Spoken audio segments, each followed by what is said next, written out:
So hey everyone, my name is Carmen Varela and I'm the Director of Accessibility and Disability Resources at Azusa Pacific University. And in celebration of National Disability Employment Awareness Month, or NDEAM for short, it's its 75th anniversary, and in July we celebrated the 30th anniversary of the ADA. We will be having a short interview around disability and employment, and our special guest today is John Boggess, and he is the Executive Director of Human Resources at APU. So we're really excited to have this for you. John, thanks for joining us. You're very welcome, Carmen. So John, can you just tell us maybe how long you've been in HR and been at APU? Yeah, I've been at APU for a total of over 36 years, which is just hard to believe, before ADA even. And right. Yeah, and in human resources about the last 10. Okay, awesome. So you've seen the landscape change then, right, of HR? Oh, totally have. Yeah, even in the landscape of ADA has changed over that time too. Oh yeah, definitely. So John, I'm going to ask you a couple of questions, okay? And you can just answer those for me, and we'll just have a conversation about them.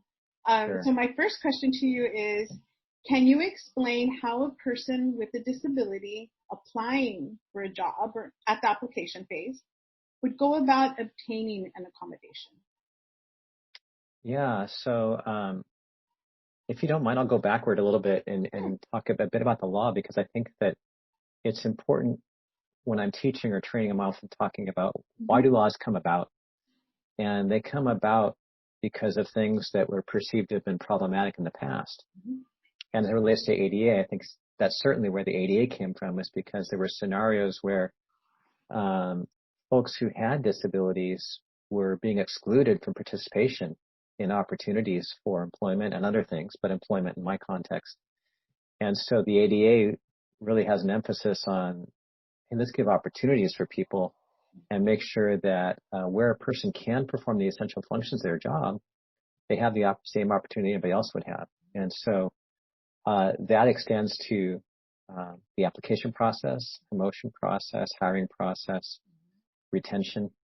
And I think that it's incumbent on employers to try to create processes that are inclusive, right? So even by the very nature of the application process, having the opportunity for a person to apply for a position, whether they, for example, access to a building, access in these days to tools to be able to log in and do it by computer. All those kinds of things are part of what an employer has to do to make employment available to people without regard to disability. Great, thank you, John. Can you maybe just give me some examples of how APU does that? Yeah, so we give people multiple vehicles by which they can apply for a position, and in the system, when we're talking, I think you were asking about application a moment ago. When a person applies, we ask them a question, which is, are you able to perform the essential functions of your position with or without accommodation? So what we're looking for is the person capable of performing what we call the essential functions, and that becomes really the critical question from an ADA perspective of what are the core things a person needs to do to make this position work. And it's not the list of 50 things that we sometimes see in a job description, or they have to be able to go get coffee, or they have to be able to do this or that.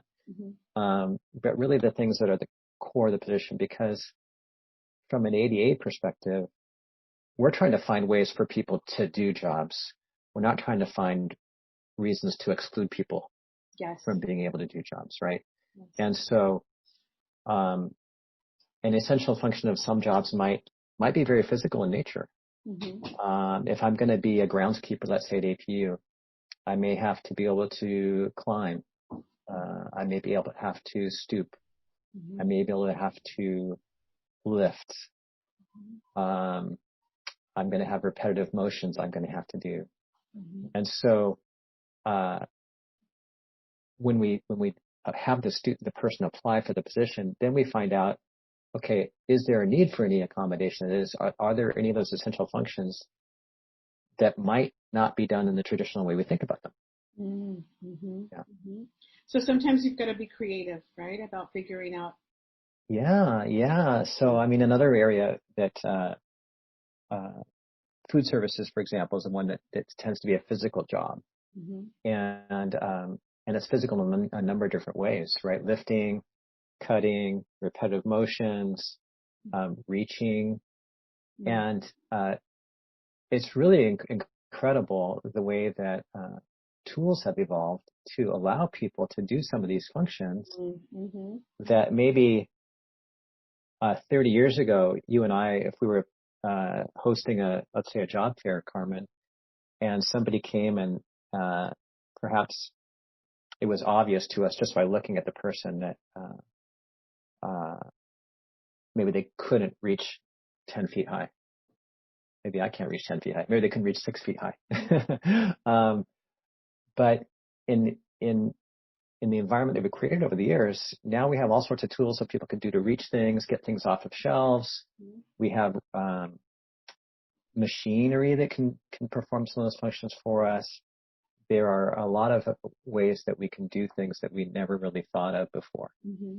Mm-hmm. And one of the things the ADA asks us to do as employers is find creative ways for people to get their jobs accomplished. Mm-hmm. Awesome. Yeah, Thanks, yeah. John. Thank you. So my next question is, what are the steps a person should take when they decide to disclose their disability or if they become disabled while employed? Yeah. So if it's at the front end of employment, then they should do it right away and inform their supervisor and or the hiring manager that or the HR and say I have this limitation that's going to have to be evaluated and I believe I can perform the essential functions of the job, but I may have to do it in a different way. So typically the HR department at an employer, if it's an employer of any size, will be asking for documentation of what that limitation is. So it might be that, it's not going to be a diagnosis per se. Mm-hmm. It's going to be something around what the limitation is. Mm-hmm. So this person can only lift up to 10 pounds. Mm-hmm. Mm-hmm. Well, maybe in the job description it says they have to lift over 25 pounds. Mm-hmm. And now we've got somebody who says I can only lift 10. Mm-hmm. So we're going to have to get down and drill down to the essential functions of the position again Mm-hmm. and say, can this person do that position even though they can't lift more than 10? Mm-hmm. And, how occasional is the need to lift 25 pounds? If it's very occasional, well, we can have other people do that. Mm-hmm. Or we might have some kind of a cart or some kind of another machine that could allow us to have that lifting done for the employee so that the fact that that employee can't lift 25 pounds doesn't become the barrier that keeps them from performing a position which they otherwise could very, very much do effectively. Mm-hmm. Great, great.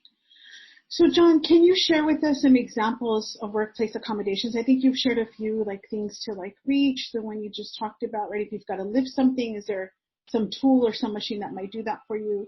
But can you maybe share with us some other workplace accommodations that you've seen that have assisted employees to successfully participate in employment? And then can you also talk to us a little bit about whose responsibility it is to provide or fund the accommodation? Is it up to the employer?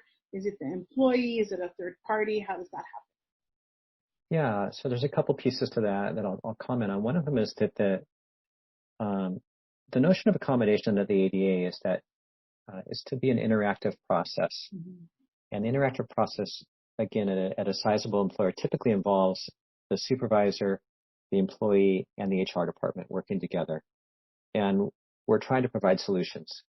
So back to the documentation we talked about last question, we receive documentation about limitations, and now we have to explore. It's a creative kind of interactive process to find out what might work here. And we often ask the employee, how do you see this? How might this work for you? And of course, some employees have been employed elsewhere before this, and so they have a very good idea of ways that might happen that maybe we wouldn't have thought of. And so it could be things like, let's say there's a visual issue with the person. So there might be something we need to do to enhance the computer monitor that they have. Mm-hmm. It might just be a bigger monitor for that matter, but it might be a bigger monitor that has particular kinds of enhancements for certain kinds of visual limitations. We've had phone setups where a person, typically in most offices, we have an old handheld kind of phone with the cord, right? And if there's a person who has a limitation that precludes them from doing that, then we get a headset. It's a pretty simple, right, accommodation, and really that can be done fairly readily. The other side of the interactive process is that what we're looking for is what's called a reasonable accommodation. And reasonable under the law means that this is something that doesn't create an undue hardship on the employer. And this undue hardship is a bit of a tricky concept. But I think under the law, it's intended to be a pretty high bar for employers to say that's an undue hardship. I don't want to spend $25 on a headset for this employee. Is probably not an undue hardship for the employer to enable an otherwise very able worker to perform a position that they are very much wanting to perform, and to fill the position you're very much wanting to fill as an employer. So, when does that expenditure become unreasonable and an undue hardship? That gets into more of a legal kind of discussion. But I think from my perspective, at least, I think the law is trying to say this should be a pretty high bar, that the employer should be willing to invest some resources to make this happen. Just as, for example, we're talking about employment today mostly, but there are other parts of ADA that have to do with, let's say, access to buildings. You can see where there could be a sizable outlay to make certain buildings accessible to people, for example, who can't walk upstairs and those kinds of things. And so sometimes they're thinking about that and the undue hardship, right? Which would be, we can't knock down the second floor, or we can't do something that would maybe cost us hundreds of thousands of dollars, but we could maybe give you an office someplace that is accessible, right? Exactly. Or move your work, and that's, I think, where that creative piece comes in. And I appreciate you talking about the interactive process, because that's what we do with our students when determining accommodations for the class as well, right? It's really kind of important process. And is there other funding mechanisms that you know of for accommodations other than the employers? Like, have you ever worked with the Department of Rehabilitation or anybody else who might be able to fund a piece of equipment for an employee? Sometimes there are employees who actually have their own relationship with the Department of Rehabilitation, and they bring funding with them, or potential funding. There's also something at the national level called the Job Accommodation Network, or JAN. And to my knowledge, JAN doesn't necessarily provide funding, but they provide a lot of ideas. Yes, they're great. And so back to the food services example, if we said, well, this person really has trouble with lifting certain things, the Job Accommodation Network provided a lot of ideas for how we might be able to make that happen in a different way. And that's a really useful tool. Yeah. All right, John. Well, thank you so much for taking the time and for actually talking about John. I was gonna finish this with letting our audience know that if you want to learn more about accommodations in the workplace, please go to AskJAN, and that's AskJAN.org, to learn more about reasonable accommodations in the workplace. Thank you. Great. You're very welcome. Thanks, John. Bye-bye now. Bye.